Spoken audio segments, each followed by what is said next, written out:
What up, guys? Cashback today with Scottiplier, hey everyone. and as you can tell, we're already here in the theater, and yes, the screen and first look ads are already on. Theater's kind of empty today, except for one group of people. We're here to see what movie? Sonic the Hedgehog 3. I am super excited for this. As Scott said on his channel on a short, that Jim is having a double role in this film. Yeah. Still playing the villain. Two villains. With an extra surprise villain, which we will not spoil, but you can see in the trailer.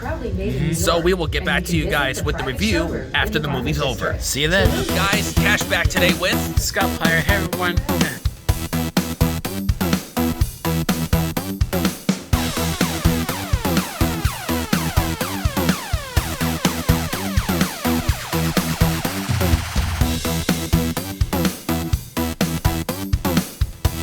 Easily has to get a flathead screwdriver, small one, to pop out the white locks. You see the white bar in the center? Alright guys, so now we're back with our review. So first of all, starting with Sonic the Hedgehog 3. My overall rating I have to give this is definitely a 3 out of 4 stars. It was a pretty well done film. I really liked the story. And also, there were many scenes that have really, surprised me and kind of gave me that feeling of, or wow. And it's especially some appearances that we had not known that we were going to see at the end post-credit scenes. There were, 2 of them in this film. One during and the one at the very end, which gives us a clue of who may be returning.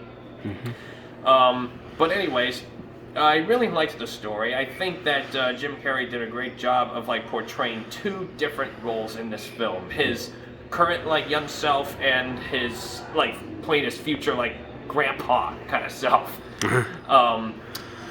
Which I believe, don't get me wrong, in a way he was his real grandpa, wasn't he? Yeah. Yeah. So, and it just kind of surprised me at the end how he was having no mercy for him, and he was gonna just blast him out into space like he didn't care about him at all. So I'm that's kind of how evil his grandpa was. But also, we were gonna think about doing this at that poster way over there, but it's we thought maybe it was gonna be too bright and too much of a glare, so we found a better 3D actual poster right here.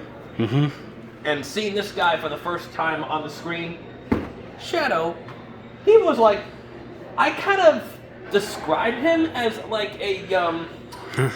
Hot Topic gothic version of Sonic, if you will, with some red highlights. Which they made a joke of in the movie. Yeah, which is exactly what either Sonic or some guy said, okay, Hot Topic. Well, anyways, yeah, I liked that Sonic. I liked how they finally put Shadow in this.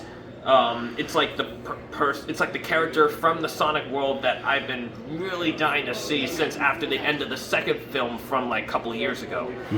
And now we saw him here.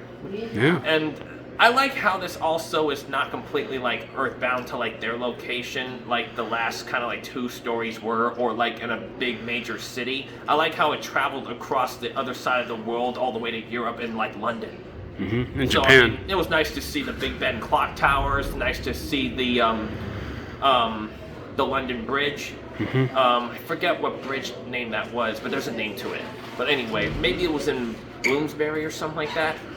But anyway, and it was cool how under the water after all those years, it's how does London's people ever miss the idea of the construction of the guy's ship down there being constructed or built? It's they must have had an underground laboratory or something. But I guess it's one of the things that we might never really know about or will remain a mystery.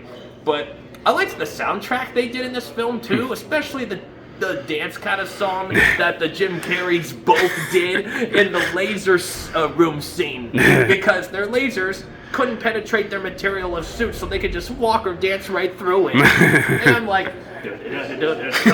when I was listening to that. So I think right now that's all that I would have to say, but I really do recommend this if you liked the both last two Sonic movies. This is like icing on the cake. And maybe if there's a next film after this one sometime, well, couldn't wait to see what happens next. But at the very end, right before the screen goes dark, being the end of the movie, we get the clue that, you know, somebody will be returning, so there's gotta be a Sonic 4 or something like that. Yeah. As far as what I'm concerned. So, well done story, good music, nice choreographies, visual effects were like out of this world, like in any CGI sci-fi film these days. And now I'm gonna turn it to you, Scottiplier. Hey guys, Scottiplier just saw this movie behind me with my buddy Sean, and I very much enjoyed this movie. I loved the humor. It was pitch perfect humor, if you ask me. There's not a single moment that I didn't chuckle at in this movie, especially with Jim Carrey playing double roles as his younger self and his grandpapa.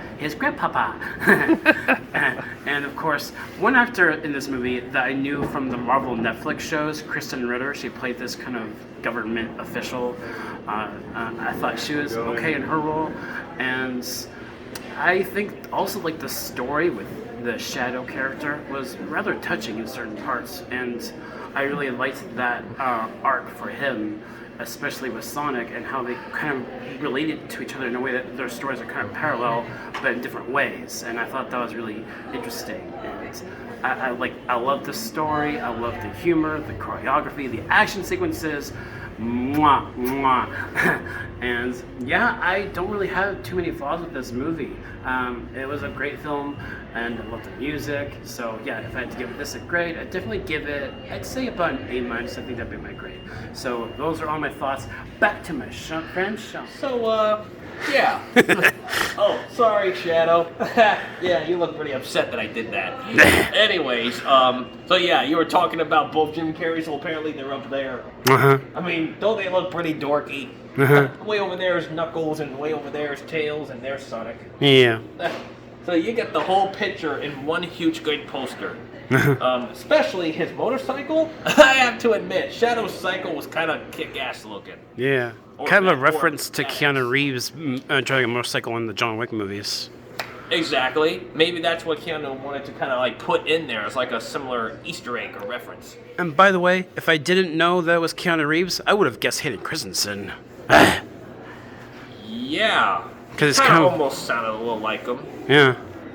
But anyways, so yeah, thanks Scott for your thoughts. I don't think I have anything else to say left on this, so thank you guys for watching this Season 5, Episode 1 premiere of my Season 5 on my channel. So don't you forget to press that like button down there and comment down below your thoughts of this movie if you've seen it already, and if not, just go and see it.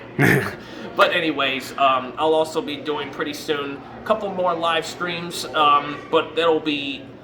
if you go back onto my channel after this is uploaded, you will find the Season 4 finale on there of me and Scott doing a nice walkthrough with our friend Xena through Great America's Winterfest. So that was the Season 4 finale. Nice. So hope you guys like it, and I'll see you guys on the next one.